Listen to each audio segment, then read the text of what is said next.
তোমাদের কারোর কখনো এরকম মনে হয়েছে যে সারাদিন কেমন যেন ক্লান্ত হয়ে আছি? কিংবা কাউকে দেখেছো যার মধ্যে যেন সবসময় মনে হয় ঝিমিয়ে আছে, কোন রকম যেন একটু উৎসাহ নেই, সবসময় ক্লান্ত, এই যেন মাথা ঘুরে পড়ে যাবে এরকম? একটা অদ্ভুত ধরনের ডিসঅর্ডার দেখা যায় যার নাম হচ্ছে ক্রনিক ফ্যাটিগ সিনড্রোম বা সিএফএস।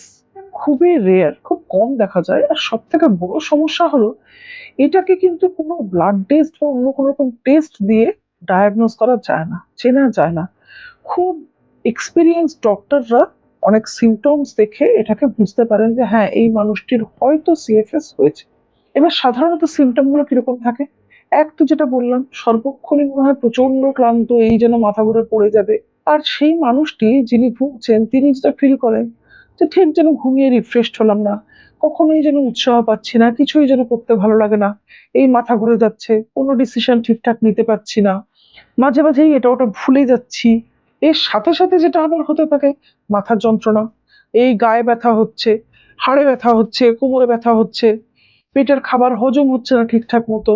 আর সব থেকে শেষে তো অবশ্যই আসে হতাশা, ডিপ্রেশন, অ্যাংজাইটি। অথচ এর কোনো কিছুই কিন্তু কোনো ব্লাড টেস্টে বা মেডিকেল টেস্টে বেরোবেই না। এবারে সিএফএস এর কারণ কি হতে পারে? হ্যাঁ, জিনগত কারণ কিছু হতেই পারে। কিন্তু সিএফএস এর যেটা মেইন কারণ বলা হয়, কোনো ভাইরাস ইনফেকশনে কিন্তু সিএফএস হলেও হতে পারে। যেমন কোভিড এর সময় যে ভাইরাসটা এসেছিল SARS-CoV-2, এপস্টেইন বার ভাইরাস যেটা আছে, যেটা অ্যাকচুয়ালি কোনো সময় ক্যান্সারও তৈরি করতে পারে। তো এই ভাইরাসগুলো থেকে কিন্তু সিএফএস হয়েছে এমন রিপোর্ট আছে।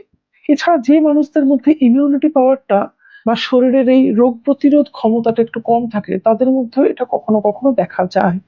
এবার চিকিৎসা কিভাবে করা যাবে? এক তো হচ্ছে যে এক্কেবারে সঠিক কারণ কিছু বলা যায় না। ফলে এক্কেবারে সঠিক চিকিৎসাও বলা খুব কিন্তু সমস্যার। এটা বলা যায় না। যেটা ডক্টররা করে থাকেন যে ঘুম বা এই ডিপ্রেশন কিংবা অ্যাংজাইটি এগুলোর জন্য সামান্য কিছু ওষুধ-টষুধ দেন। কারোর যদি মাসল পেইন, হেডেক হয় তারও কিছু সামান্য ওষুধ দেন। কিন্তু এগুলো জাস্ট সাপোর্টিভ মেডিসিন। মেইন যেটা ডাক্তাররা করতে বলেন, এক হচ্ছে এক্সারসাইজ, নিয়মিত ব্যায়াম করা, রোদে যাওয়া, খাবার ঠিকঠাক ভাবে খাওয়া এবং সময়ে খাওয়া, জাঙ্ক ফুড একদম না খাওয়া, প্রচুর পরিমাণে পানীয় নেওয়া, মানে জল অর্থেই বলা, ফ্রুট জুস এরকম নয়। আর কারোর মধ্যে যদি খুব বেশি রকমই ফ্যাটিক দেখা যায়, তখন তাকে বলা হয় যে কগনিটিভ বিহেভিয়ারাল থেরাপি, মানে কিছুদিন কাউন্সিলিং টাইপের একটু করাতে। তো এই ভিডিওতে আমার যেটা মূলত বলার, যে তোমার যদি মনে হয় যে আমি কখনোই এই সিএফএস রোগটার দিকে ঝুঁকে যেন না যাই, তার জন্য না এখন থেকেই এক্সারসাইজ শুরু করো। আর হচ্ছে রোদে গিয়ে এক্সারসাইজ করা, অল্প একটু সময়, বেশি করতে হবে না, 5 মিনিট 10 মিনিট রোজ যদি এটুকুই করতে পারো, তাহলে কিন্তু এই রোগটাকে প্রিভেন্ট করা যায়।